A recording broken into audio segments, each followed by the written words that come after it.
17वां काव्य, 17वां श्लोक। आचार्य मानतम स्वामी जी के द्वारा भक्ति श्रोत्र गंगा 17वें काव्य की ओर चलते हैं। नास्तां कदाचिदुपयासि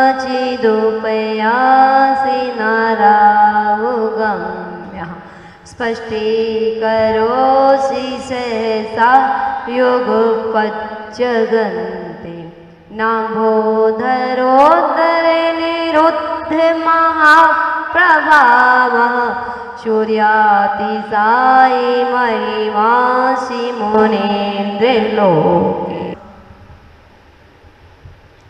कैसे कहे आपसे ये कौन सा काव्य सुंदर है।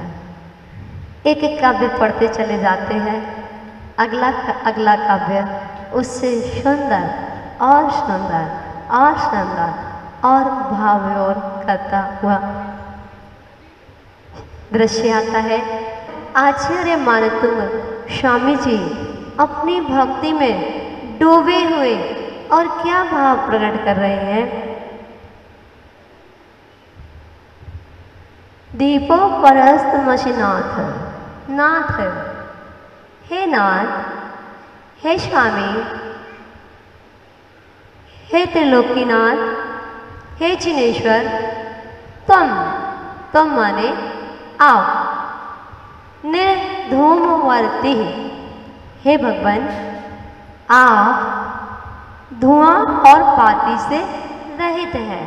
निर्धूमवर्ती, ना ही आपके अंदर धुआं है और ना ही बाती है। अपवर्जित तेल पूरा, कह रहे हैं तेल के पूर से भी रहित हो। हे भगवान आपके दीपक में, केवल ज्ञान रूपी दीपक में ना ही तेल है, ना ही बत्ती है, ना ही धुआं है। इन सब से आप रहित हो। फिर भी कह रहे फिर भी इदम माने इस कृष्णम समस्त, फिर भी इस समस्त तीनों लोगों को, इन तीनों लोगों को जगत त्रय तीनों लोगों को प्रकटी करोसी। हे भगवान फिर भी आप तीनों लोगों को प्रकाशित करते हो।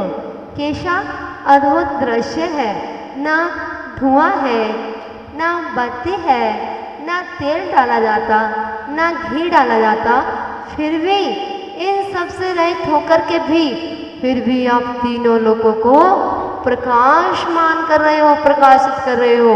और हे भगवान हम जो ये दीप जला रहे हैं इसमें तो बार बार तेल भी डालना पड़ता है, घी भी डालना पड़ता है, इसकी बत्ती भी चेंज करनी पड़ती है, फिर भी ये धुआं दे जाता है और हवा का झोंका आ जाए तो ये बुझ जाता है। लेकिन आप एक अनोखे दीपक हो। आपको ना धुआं, ना तेल, ना बाती, और आपको प्रलय काल की हवा भी आपके केवल ज्ञान रूपी दीपक को बुझा नहीं सकती है। किरे प्रकाशित करते हो तथा चलिता चलानम के लिए अचल पर्वतों को चलायमान करने वाली। हे भगवान ऐसी प्यार, ऐसी हवा भी अगर चल जाए, जो तीनों लोगों में जो पर्वत है उन पर्वत को हिला देने वाली प्यार भी चल जाए, मरुता वायु से भी जातु कदाचित भी गम्या बुझने योग्य ना माने नहीं हो। हे भगवान ऐसे प्यार चल जाए, ऐसी हवा चल जाए कि जो पर्वतों को हिला दे, लेकिन आपके दीपक को वह भी नहीं बुझा सकती है। जगत प्रकाशा, आप जगत प्रकाश है। हे भगवान आपको जगत प्रकाश की उपमा दी। आप कौन है? आप जगत प्रकाश हैं। आप तीनों लोगों को प्रकाशित करने वाले हैं, आप तीनों लोगों में उजाला करने वाले हैं, इसलिए आप जगत प्रकाश हैं। हे भगवान जिस दीपक को जिस केवल ज्ञान रूपी दीपक को आपने प्राप्त कर लिया है, हम विधान भी इसीलिए कर रहे हैं कि हमें भी वो केवल ज्ञान रूपी दीपक प्राप्त हो भगवान। इस भावना से हम अर्घ चढ़ा रहे हैं। अब देखो इसकी संस्कृत फिर से पढ़ना तो आपको समझ में आएगी। निर्धूम वर्तिरपवर्जित तैल पूरा कृत्स्नं जगत्त्रयमिदं प्रकटीकरोषि गम्यो न जातो मरतां चलिताचलानां दीपोपरस्त्वमसि नाथ जगत् प्रकाश। जगत प्रकाश समझ में आया? संस्कृत में से अर्थ समझ में आएगा। अब जैसे जैसे आप ज़्यादा बार पढ़ोगे वैसे वैसे आपको समझ में आ जाएगा। आप जब घर पे चौके में कोई चीज़ बनाना सीखते हो तो पहली बार आती है क्या? पहली बार आ जाती है, बिना सिखाए आ जाती है। लेकिन जब सीख जाते हो फिर अंदाजे से डालते हो या नहीं? अभी इसका अर्थ लगाना नहीं आता। जब आपको अर्थ लगाना आ जाएगा तो जब आप इसको कंठस्थ कर लोगे और ध्यान में आप जिनालय गए और मंदिर में जाने के बाद भगवान के दर्शन कर रहे हो, हाथ जोड़े हो और वहाँ पर कह रहे हो निर्धूम वर्तिरपवर्जित तैल पूरा कृत्स्नं जगत्त्रयमिदं प्रकटीकरोषि गम्यो न जातुमर्तां चलिताचलानां दीपोपरस्तमसि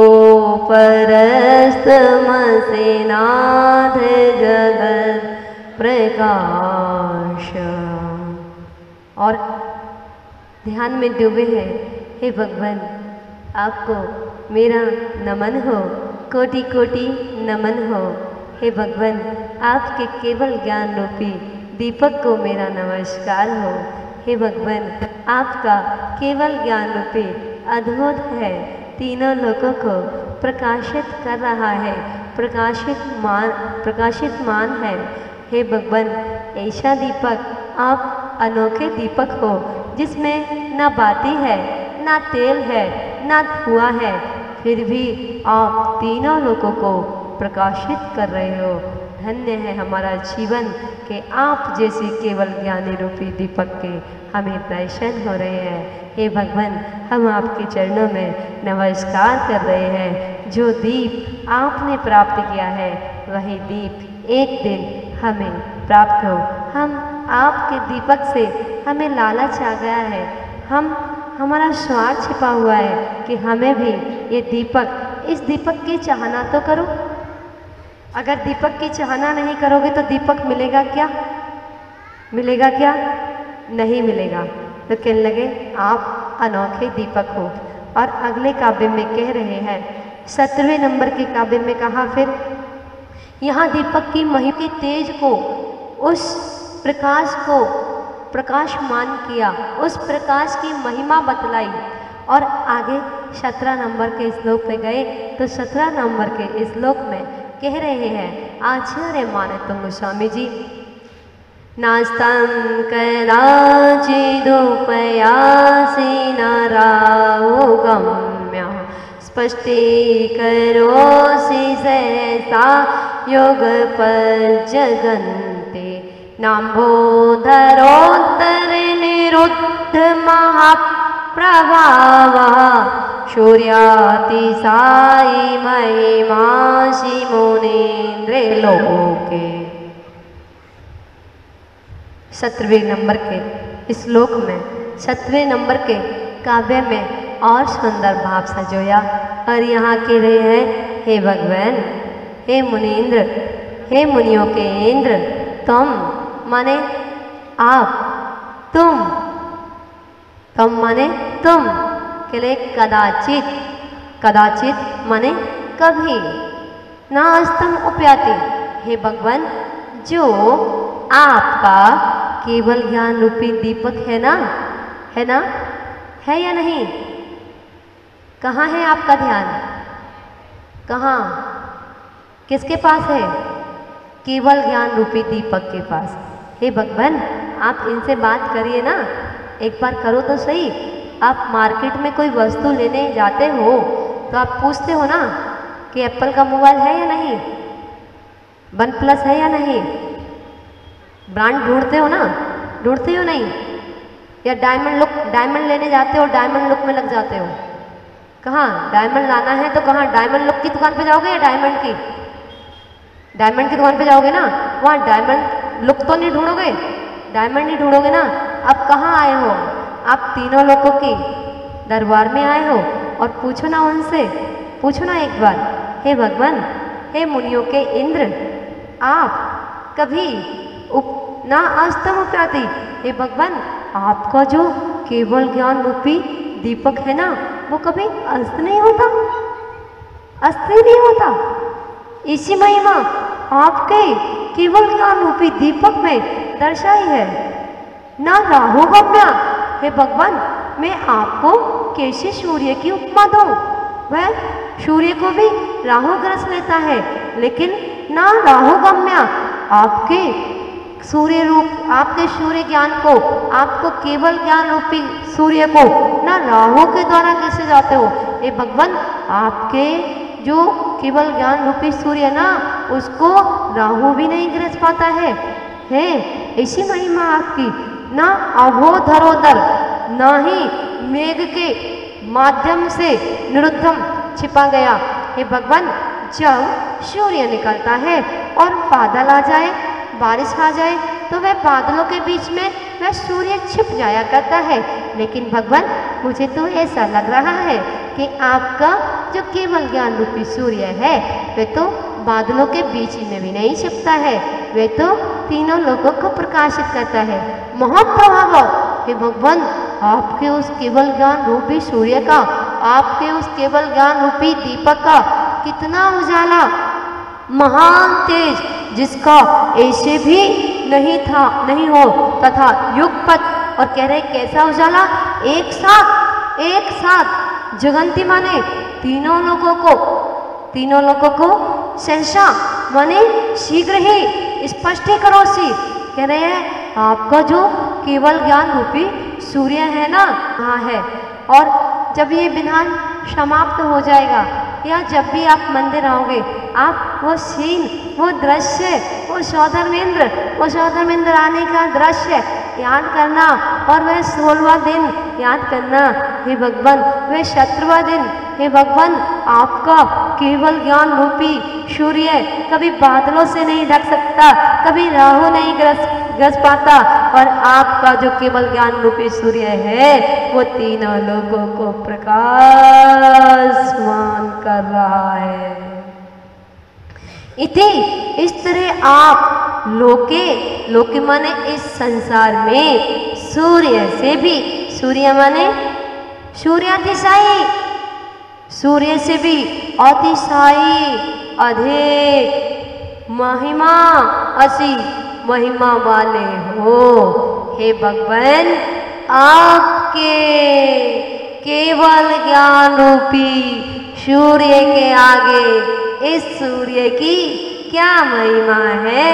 ये तो रात को छिप जाता है, दिन में निकल जाता है, राहु भी इसको ग्रस लेता है, बादल भी इसको ढक लेते हैं, लेकिन आपका जो केवल ज्ञान रूपी दीपक है, उसको ना कोई बुझा सकता है, और जो आपका केवल ज्ञान रूपी सूर्य है, उसका प्रकाश ऐसा है 24 घंटे तीनों लोकों में प्रकाशमान हो रहा है। आपके केवल ज्ञान रूपी सूर्य के आगे यह सूर्य तो फीका है।